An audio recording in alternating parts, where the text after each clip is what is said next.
Hello everyone and welcome back to Balaji Online Classes. Today I, Faizia Kridwai, is here to discuss chapter number 11, Transportation of Substance of class 7 Science.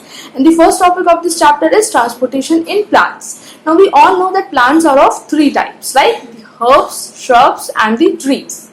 And जो mode of transportation होता है food का, that is same in all these three categories of the plants. Also plants have a well developed transport system that is called as vascular system. हमारे जो herbs होते हैं basically they are soft, इनका जो stem होता है वो बहुत सॉफ्ट होता है and they are the smallest plants, बहुत स्मॉल होते हैं साइज में, राइट? तो इनमें जो ट्रांसपोर्टेशन का साइज होता है that is very less. Then we have the shrubs. Shrubs क्या होते हैं? They are comparatively bigger than the herbs, right? They have a woody stem but that stem is not very thick. That's why जो transportation area होता है वो अगर हम compare करें हर्ब से तो ज्यादा होता है, but if we compare with trees then it is also have a smaller transportation area. Then we have the trees. Now trees are the big plants which have a thick and woody stem, right?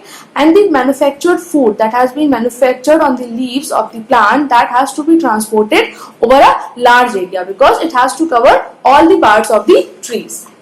Then plants contain a whitish liquid that is called as sap for this purpose, for the purpose of transportation, right? Also it has a set of tissues which is called as phloem and xylem, which are also responsible basically for the transportation of the manufactured food to the whole parts of the plant. Then जो food manufacture होता है वो पूरे plant में supply करना होता है, ठीक है? और इस प्रोसेस को हम क्या कहते हैं? This process is called as translocation. Also, phloem acts as a pipeline and carry the prepared food to all parts of the plant. Then we have the transpiration. Transpiration क्या होता है? The loss of the water through the open pores on the leaves are called as transpiration. जो loss होता है water का, ठीक है, through the pores that are present on the leaves, which are also called as stomata. Basically जो यहाँ से water loss होता है उसे हम कहते हैं transpiration. Advantages of transpiration. Basically, it helps in evaporating excess water from the plant. It also controls the body temperature of the plant, and then it also helps in the upward conduction of water and minerals. Then we also have certain disadvantages. क्या होता है? कभी-कभी क्या होता है कि it results in the excess loss of the water. या कभी-कभी क्या होता है कि water loss जो होता है वो ज़्यादा होता है as compared to the absorption of the water. And in such cases, plants usually die. Then we have the transportation in animals. क्या होता है? जो ऑक्सीजन है, जो फूड है, वो हमारी जो एनिमल्स होते हैं, जो ऑर्गेनिजम्स होते हैं, living organisms as like we humans, उनकी पूरी बॉडी में उसको सप्लाई करना होता है, the oxygen and the minerals and the other essential substances. तो the system of transportation is called as circulatory system. इसे ह्यूमन बींग्स में हम कहते हैं circulatory system, right? Circulatory system in human beings basically जो फर्स्ट आता है that is the heart. Heart क्या होता है? Heart is basically a muscular organ that is made up of cardiac muscles which is dark red in colour, right? और ये क्या करता है? It pumps blood to every part of our body. The heart is divided into 4 chambers. जो upper 2 chambers होते हैं उन्हें हम कहते हैं ऑरिकल्स और द आर्टरी, एंड जो लोअर 2 चैम्बर्स होते हैं that are called as ventricles. The rhythmic contraction and relaxation, there is a continuous rhythmic relaxation and contraction of the heart is called as heartbeat. जो contraction होता है heart का उसे हम कहते हैं systole, और जो relaxation होता है that is called as diastole. Then the heartbeat of a person can be heard using an instrument that is called as stethoscope. Then जो एक throbbing sensation होता है, जो अक्सर एक throbbing सी आवाज आती है, वो that throbbing sensation is called as the pulse. The pulse of a person is the same as the heartbeat. जो pulse होती है और जो हमारी heartbeat होती है वो almost same रहती है. Then we have the topic that is the blood. Blood basically एक fluid tissue है, right? इसमें red blood cells होते हैं, white blood cells होते हैं और इसमें platelets होती हैं, ठीक है, जो float करती हैं एक liquid में. Then liquid is called as plasma. Plasma एक yellowish liquid है that basically contains about 90% of the water. Also plasma एक सोल्यूशन होता है जिसमें मिनरल्स होते हैं, वेस्ट प्रोडक्ट्स होते हैं, डाइजेस्टेड फूड होता है, आपके enzymes, gases, blood proteins etcetera आपके पाए जाते हैं. देन उसमें एक ब्लड सेल्स भी होते हैं जिनको हम ब्लड सेल्स या ब्लड कॉर्पसूल्स कहते हैं, ठीक है? और ये क्या होते हैं? They are the living part of the blood and they are of 3 types basically. First is the your RBC that are the red blood cells. ये क्या होते हैं? They appear like to be a disc. ये disc के shape में होते हैं. इनका रेड कलर होता है. क्यों? क्योंकि प्रेजेंस ऑफ हेमोग्लोबिन, इनमें हेमोग्लोबिन होती है इसलिए their colour is reddish. It is a protein present in RBCs ठीक है। और आरबीसीज जो प्रोड्यूस होते हैं वो कहाँ प्रोड्यूस होता है, that are produce in the bone marrow and their life span is about 120 days, और इनका लाइफ स्पैन होता है 120 डेज का। Then we have the second, that is the white blood cells और डब्ल्यूबीसीज। They are basically the defenders of the body. ये हमारी body को किसी भी फॉरेन इन्फेक्शन से, फॉरेन पार्टिकल से, फॉरेन वायरस से प्रोटेक्ट करती है हमारी बॉडी को। Basically they defend the body against any kind of infection, किसी भी इन्फेक्शन से हमारी बॉडी को प्रोटेक्ट करती है, डिफेंड करती है, ठीक है। Then RBCs have different shapes and lifespans. RBCs defend the body by either engulfing the disease causing microorganisms in a way quite similar to amoeba, or fight by increasing certain substances. या तो फिर ये खुद उस disease को, और जो viruses होते हैं उनको इंगल्फ कर लेती है, या फिर कुछ ऐसी सर्टेन सिमिलर सब्सटेंस रिलीज करती है basically to fight with that particular infection. Then WBC can easily change their shape and move on their own. Then we have leukemia. Leukemia is a disease that is caused basically due to the uncontrolled production of the white blood cells. जब हमारे blood में WBCs का जो production होता है वो uncontrol वे में हो जाता है, बहुत ज्यादा अमाउंट में हो जाता है, ठीक है। तो एक डिजीज फॉर्म होती है, that disease is called as leukaemia. Then we have the third, that is the platelets. Platelets are basically made in the bone marrow just like RBCs. They are much smaller in size and have a lifespan of about 10 days. 10 दिन का इनका life span होता है।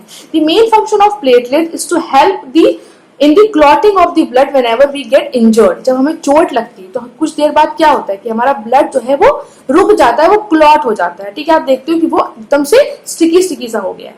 तो ये क्या होता है, this is the work of the platelets. Platelets का वर्क ये होता है कि जब हमें चोट लग जाती है, हमारे ब्लड लॉस को रोकना, ठीक है, that is the work of the platelets. अगर प्लेटलेट्स प्रॉपर्ली वर्क नहीं कर रही है, ठीक है, या आपकी बॉडी में कम प्लेटलेट्स है, तो क्या होगा, अगर आपको चोट लगेगी तो आपका ब्लड जो है वो रुक नहीं पाएगा, और एक्सेस लॉस होने की वजह से patient can die also.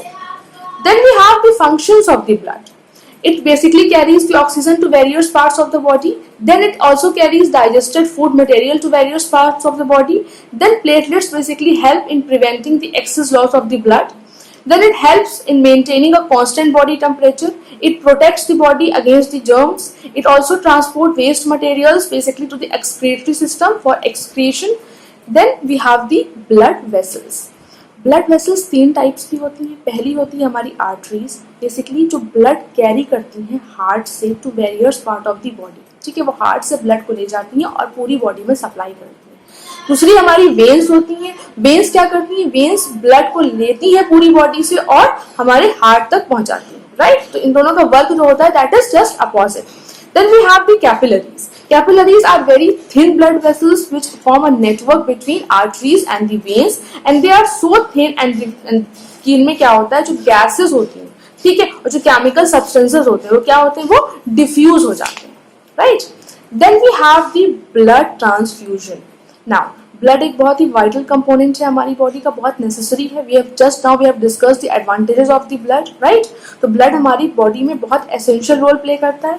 Then in case of a serious injury, accident और during operation we may lose a large amount of the blood. In such a case blood from another healthy person is supplied to our body and this is called as blood transfusion. जब accident की वजह से या किसी भी वजह से हमें चोट लगती है और हमारा ब्लड जो है वो एक्सेस फॉर्म में लॉस हो जाता है तो हमें ब्लड की नीड होती है, और ऐसे में हम अपने ब्लड ग्रुप से सेम ब्लड ग्रुप वाले इंसान को ढूंढते हैं और उस सेम ब्लड ग्रुप को हम उस हेल्दी पर्सन से लेकर अपने में सप्लाई करते हैं, ठीक है, पेशेंट में सप्लाई करते हैं डॉक्टर्स बेसिकली। तो ये जो प्रोसेस होता है, जो ब्लड का जो ट्रांसफर होता है, इसको हम कहते हैं blood transfusion. The process of blood transfusion involves a donor who donates blood and also a recipient who receives the blood. There are blood banks. Hospitals में हमारे blood banks होते हैं जिसमें different types के आपके different blood groups के blood रखे रहते हैं. In case of emergency, those bloods are then utilized. Then we have the blood pressure. Blood pressure basically means the force exerted by the blood against any unit area of the wall vessel, that is called as blood pressure, and blood pressure is measured in millimeters of mercury. Then we have the excretory system in human beings.